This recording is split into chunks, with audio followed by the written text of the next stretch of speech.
Look, 99% of Web3 projects are spending thousands of dollars on wasted marketing campaigns. What I mean by this is they're spending tens of thousands on KOLs that drive no results. I've personally seen founders spend over $50,000 on campaigns that drive less attention and less awareness than just memes alone. Now, if you're one of those Web3 project founders who spend tens of thousands of dollars on KOL campaigns and have seen no results, you need to understand this one thing. The most successful projects don't just buy attention, they systematically engineer it. And over the past 2 years, my team and I have worked with over 300 creators and spent close to 7 figures on creators alone so that we can figure out what works. Now, the truth is that the projects that are raising the most money aren't winning because they have the most money. They're winning because they're spending their money smartly. Now, in this video, I want to show you the exact system that separates viral launches from expensive mistakes. Look, now just diving straight into it, man. I mean, there's a couple reasons why most KOL campaigns fail before they even start. The truth is that most Web3 founders get this problem wrong, and it's the reason why they end up failing and think they're wasting a lot of money. Web3 doesn't work like traditional advertising. The end goal here is to build trust for a long enough period of time until you do make your ads. So in traditional advertising, you spend money and you basically get a direct ROI. In Web3, the difference is that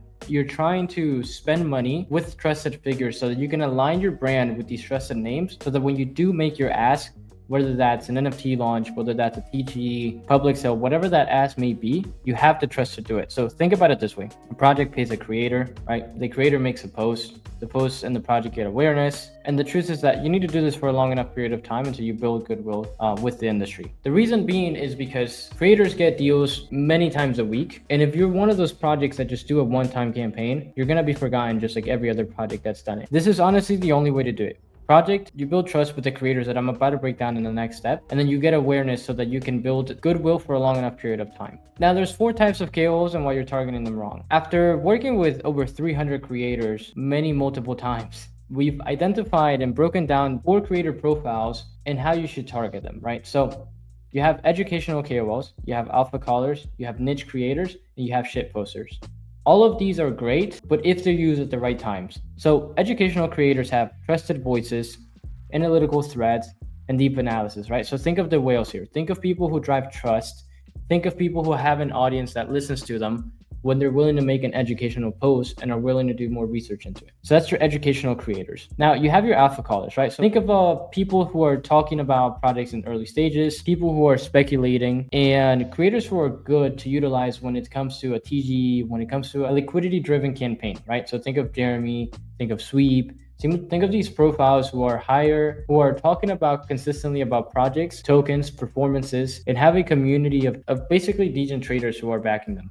That's the second tier of profiles. This is probably one of my favorite and probably the most important ones, but also the hardest to find. It's niche creators, right? Niche creators make obviously niche specific content. They have a trusted voice within that specific niche, and they have their own communities. Think of when the Info5 meta came around. There was a handful of profiles who really stood out, right? One of them being ISOBeast.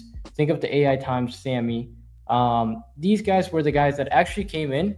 They stuck around, they build an audience, and they're known for talking about specifically this one thing. So these are the guys you want to target the most. And now shitposter, right? So these are people who have high number of profiles. They have a high number of followers, and most of their content is based around memes and degen plays. Like these are the guys who you want to go to when you're trying to drive volume, when you're trying to just humanize your brand a little bit, right? Web3 cares a lot about being funny, doing memes and things like that. These are the profiles that you go to when you're trying to go down that route. The most critical mistake that I see founders make is they waste money on shit posters. And the reason why is because they see big numbers, they see big impressions, they see big follower counts. And the truth is that those followers are not your ideal target, right? Your ideal target is elsewhere. Obviously depending on the product that you're building. Where you should be focusing 70 to 80% of your attention is niche creators and educational KOLs. Unless you're doing a TGE campaign or you already have the brand big enough to the point where people trust you, which is only about 1% of the industry, you should only be focusing on niche creators and educational KOLs. Now that we know what type of profiles we have, how do the most successful projects tier them? Successful projects win because they understand how to tier creators in a manner that makes sense. We've broken down into 3 tiers. So tier 1 are the guys that move the markets. Right? So what I mean by this is, going back to this point, is people who are experts in their field and also drive enough trust with people and have built a good enough will so that people listen to them when they talk. Tier 1s are the market movers, right? So the deepens audience connection. Now, tier 2, you have the rising stars. Rising stars are people who have the trust, who have the goodwill, but are cheaper, smaller, and are not as tightly connected to their community as the tier 1 creators, right? So that's what the tier 2 ones here. Tier 3, this is a very powerful tier that a lot of projects overlook, which is the tier 3 creators. They're smaller profiles who still have some form of voice within their community, usually under 15K followers. The truth is that they cost 1/10 of what a tier 1 creator would cost. So for the same amount of money for you would get a tier 1 creator, you could get 20, 30, 40 of these guys. So this is the main difference. Now, how do you actually win at the attention game? If you want to win, you need to find a way to implement all 3 tiers into your campaign, right? So we've ran campaigns very successfully who had only utilized 1 tier 1 or 2 tier 1s, 4 tier 2s, and 20 tier 3s. It's all a matter of placement, timing, and which creators you're utilizing, right? So that's a 3-tier system that actually works and is exactly how we've gotten millions of impressions for our clients. I think most projects want to minimize the cost while still maximizing the output. And the truth is that if you're not able to align values and incentives with creators, most of the times you're going to lose the attention and you're going to lose the goodwill with these guys. So there are 4 pillars of compensations that we've identified when working with creators. So number 1, you have the community value. Right? So think of giving people exclusive access. Think of giving people early beta tests for their community, whitelist spots, right? So this is basically simple collaborations. So think of it going to the last video I made. Collaborations are an easier way to get attention. Some creators care about bringing their community some form of value, right? So that's pillar number 1. Now, pillar number 2 is strategic investments.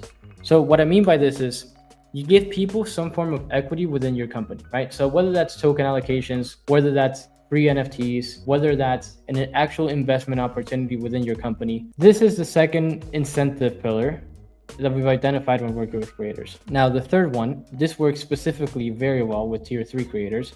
It's exposure and growth. Creators are in the game of getting impressions and becoming a bigger creator, right? So how do you incentivize creators to talk about you organically? You incentivize that when they talk about you, they get a lot of engagement, right? So exposure and growth. So basically you feature them in your social quests, you help them grow their brand. This is either by advisory, by providing them some form of retweets, quote retweets from your brand account. And then pillar 4, it's basically cash or stables, right? So most creators, they do tend to want to cash, but if you're able to create a package with 2, 3, or even all 4 of these pillars, you're probably more likely to save a ton of money on these creators, right? So this is how you decrease the amount of money that you need to spend on these creators upfront.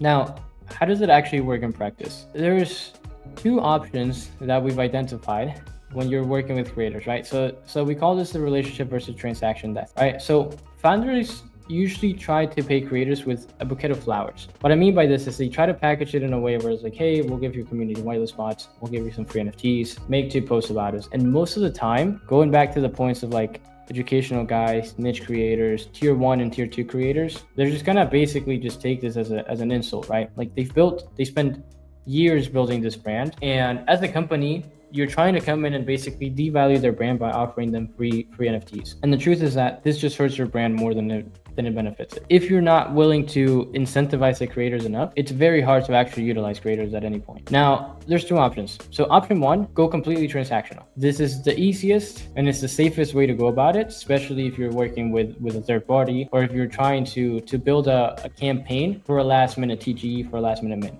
All right, so you just go transactional. Option 2, you build genuine reciprocity with these creators, meaning you build relationships with these guys, you dive deep into their community, you dive deep into their values, and you create a package that includes 2 to 3 of these pillars, obviously including cash within that pillar. You align incentives with creators who are now your friends, right? Now you've built relationships with these guys, right? So those are the 2 options. You either go transactional or you build relationships and provide them some sort of like good package. The last mistake I see is you can get everything I've spoken with, right? So you can get the right creators on board. You can get all the tier 1s you want. You can compensate them the best way possible. But if your messaging and the way you're communicating is wrong, you're basically wasting all of your money. Now, what I mean by this is most of the time campaigns, you don't hold the narrative that's being talked on the timeline. So probably the most important part is the content brief, right? So it sounds very simple. But it plays like a very big and crucial part within your campaign. Now, we've built tons of these.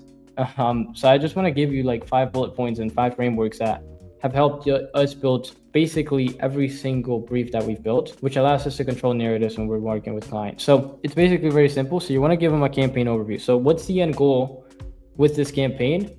and what should they be looking to talk about. So you give them a campaign overview, then you highlight key messaging points. You don't want to make this a 2 to 3 page brief breaking down your product, because one, people will get bored, and two, most of these creators will just run this through their ChatGPT and basically just get it to pull out something together. Now, what I mean by key messaging points is you want to take the most important bullet points from this campaign that you're running and add them into this brief. The third thing is achievement metrics. So what has your brand achieved over the past couple of months or years? You want to add that in there.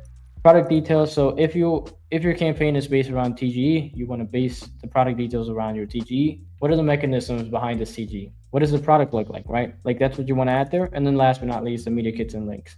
Right? This just gives people access to everything that you've built and access to actually look through all the links that you do have available. If you're able to implement all of these things together, right? So if you understand marketing in Web3 is not like traditional marketing, if you pick the right creators, if you pick the right tiers, if you incentivize them the right way, and you create a good brief, basically you're able to gather attention and maintain attention at close to like half the cost most of these campaigns are running at. Look, now I've just given you the exact framework that we've utilized over the past 2 years to basically generate our clients tens of millions of dollars and tens of millions of impressions.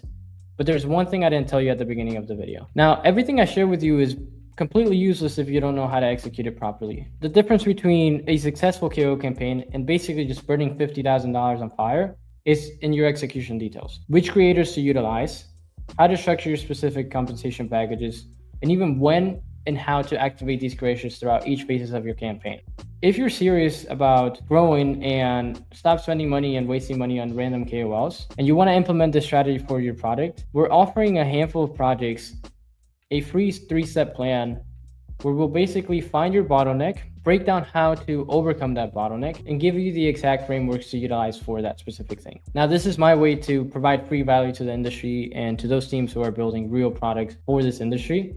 If you want my team to figure out these issues for you, just basically go to the link below. We've done this for many projects in the past, so we're happy to take a look at what your project has compared to those projects and basically just how to overcome that bridge. I hope this video was valuable for you guys, and I hope to see you at the next step. Peace.